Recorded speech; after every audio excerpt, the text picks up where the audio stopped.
मतदारसंघातून 2024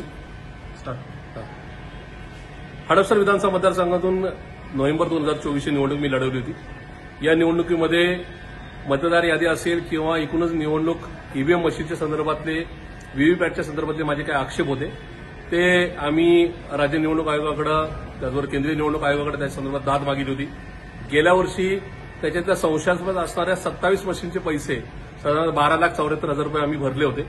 पण त्यानंतर निवडणूक आयोगाने या मशीन्स मोजल्या जातील पण त्या मॉकपोल करून म्हणजे पूर्वीचं मतदान इरेज करून ते मोजलं जाईल अशा प्रकारे आम्हाला पत्र दिलं होतं।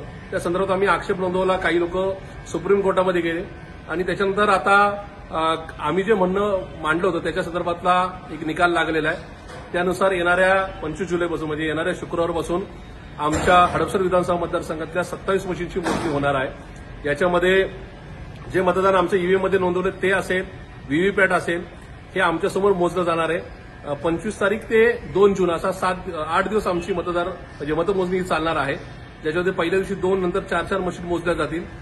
ईव्हीएम आम्हाला हे पुन्हा एकदा मतमोजणी करून दाखवणार आहे।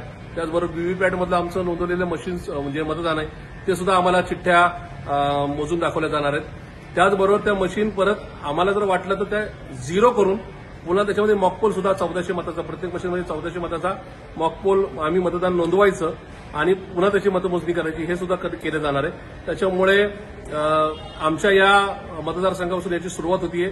याचं समाधान मी व्यक्त करतो। योग्य तो काय जे काय निकाल असेल किंवा काय चुकीचा प्रकार घडला असेल तर निश्चित त्या मतमोजणीमध्ये या ठिकाणी समोर येईल।